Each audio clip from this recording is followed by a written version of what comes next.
સુરત એરપોર્ટને બોમ્બથી ઉડાવી દેવાની વાત કરનાર શબ્બીર મંસૂરી તેમજ તેની પત્ની નસલીન મંસૂરને સુરત ગ્રામ્ય એલસીબીએ બારડોલી ખાતેથી દબોચી લીધા હતા।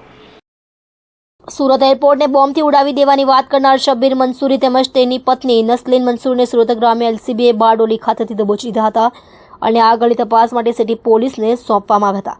હાલ સુરત શહેર પોલીસે આગળની કાયદાકીય કાર્યવાહી હાથ ધરી છે। સુરત એરપોર્ટ પર બોમ્બ મૂકવાની વાત બારડોલી રેલવે સ્ટેશન ખાતે કોઈ કરી રહ્યું હોવાની બાતમી સુરત પોલીસને મળી હતી, જેથી સુરત શહેર પોલીસની સાથે સાથે સુરત ગ્રામ્ય પોલીસ પણ હરકતમાં આવી ગઈ હતી। આવી માહિતી મળતા સુરત એરપોર્ટ ખાતે Surat SOG, PCB, DCB, dog squad, bomb squad સહિતનો કાફલો એરપોર્ટ પર દોડી ગયો હતો અને સઘન ચેકિંગ હાથ ધરતા કોઈ જ શંકાસ્પદ વસ્તુ હાથ લાગી ન હતી।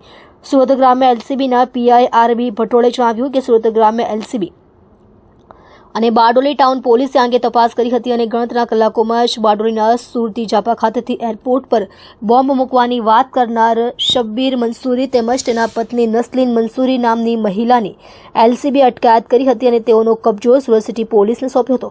ત્યારબાદ આ સુરત સિટી પોલીસે બંનેની કડક પૂછપરછ હાથ ધરી હતી।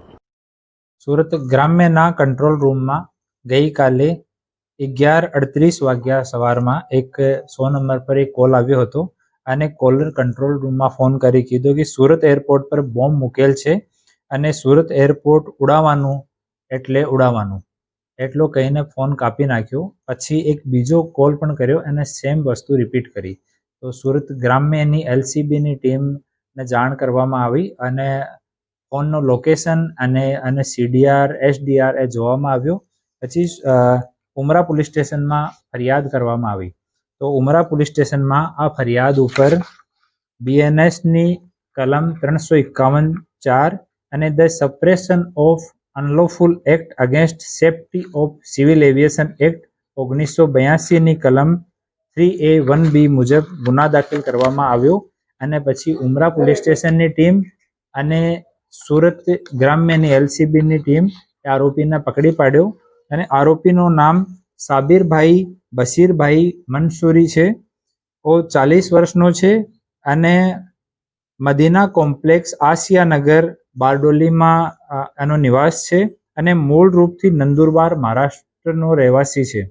ઓર આની હાલત થોડી સી મેન્ટલી ફર્સ્ટ અપિયરન્સમાં એવો લાગે છે કે થોડી અનસ્ટેબલ ટાઈપની છે।